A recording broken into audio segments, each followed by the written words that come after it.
ప్రభు నామమున మీ అందరికీ వందనాలు. ఈ దినము దేవుని యొక్క వాక్యము, వాగ్దానము. నేను మొర్రపెట్టిన దినమున నీవు నాకు ఉత్తరం ఇచ్చితివి. నా ప్రాణములో త్రాణ పుట్టించి నన్ను ధైర్యపరిచితివి. కీర్తన గ్రంథము 138వ సంకీర్తన 3వ వచనం. ప్రియమైన దేవుని బిడ్డలారా, ఈనాడు దేవుడు మన ప్రార్థనకు జవాబు ఇవ్వాలని కోరుకుంటున్నాం.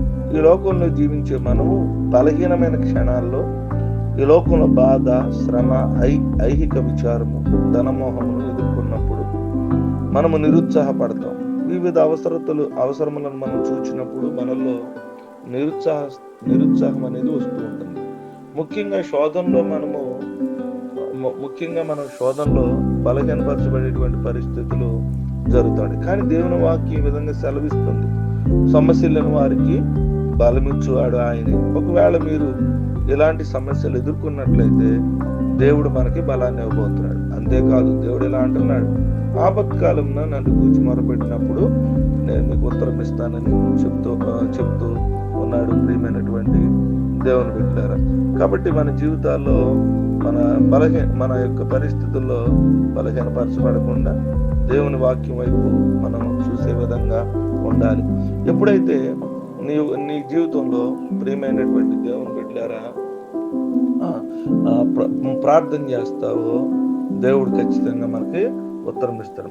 మన పరిస్థితుల్లో ఉత్తరము ఆయన ఇస్తాడు. సమస్యలిపోతున్న పరిస్థితుల్లో దేవుడు బలాన్ని ఇస్తాడు. అత్యధికమైనటువంటి ఆయన కృపను దేవుడు మనకు అనుగ్రహిస్తాడు.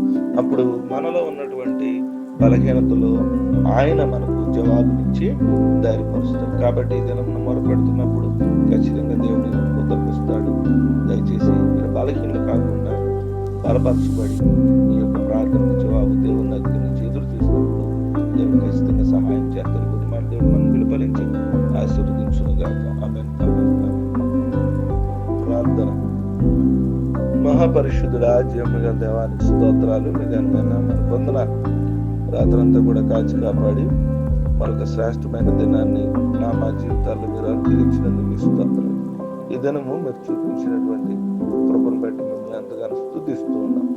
రాత్రంతా కూడా కాచి కాపాడి మరొక శ్రేష్టమైన దినాన్ని ఇచ్చినందుకు మీ స్తోత్రాలు. అయ్యా, నేను మొరపెడతాను,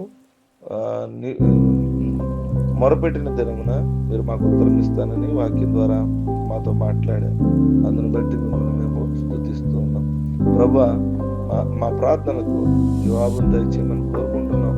మా ప్రార్థనలకు మీరు సమాధానం దయచేయమని కోరుకుంటున్నాం. అయ్యా, మాలో కొన్నిసార్లు ప్రార్థనకు జవాబు రాలేదని బలహీనపరచబడే ఆలోచనలు కలిగి ఉన్నాం. కానీ మేము ప్రార్థన చేస్తున్నప్పుడు వాటికి జవాబునిచ్చి మమ్మల్ని బలపరిచి ప్రతి బలహీనతలో మీ సహాయం మాకు అందిస్తారని మేము నమ్ముచూ ఉన్నాం. అయ్యా, మా ప్రాణమును ప్రాణ పుట్టించి ధైర్యపరచండి. మా ప్రాణమును బలహీనంగా ఉన్నాయి, బలపరచండి. ఏ యొక్క ప్రాణము వారి పరిస్థితులను బట్టి బలహీనమైన పరిస్థితులకు వెళ్ళిపోయారు, వారి జ్ఞాపకం చేసుకోండి. బలమైనటువంటి శక్తిని వారికి దయచేయమని ప్రభు నామమున ప్రార్థన చేస్తున్నాం. వారిని బలపరచమని, భద్రత దయచేయమని వేడుకుంటూ ఉంటూ ఉన్నాం. నేను ఈ దినపు అవసరతల్లో మరి జ్ఞాపకం చేస్తున్నాం. ప్రతి ఒక్కరు ఆదివారం ఆరాధనకు వెళ్ళి మిమ్మల్ని స్తుతించి వచ్చే ధన్యత భాగ్యమును మాకు, మా కుటుంబాలకు దయచేయమని కోరుకున్నాం. ఈ దిన దీవులతో మమ్మల్ని నింపమని, మాలో ఉన్న ప్రతి అవస్థ తెచ్చమని, మీ పరిశుద్ధాత్మను దయచేయమని, మీ సన్నిధి మాకు, మా కుటుంబాలకు అనుగ్రహించమని, వివాహ దినాలు, పుట్టినరోజులు, గర్భఫలాల విషయాల్లో స్వార్థపరిచేటువంటి ఆటంకాలు లేకుండా ప్రతి కుటుంబంలో ఉన్న సమస్తమైన శోధనను విడిపించి ఈ దిన దీవులతో నింపి బలపరచమని ప్రార్థన చేస్తున్నాము తండ్రి. ఆమేన్.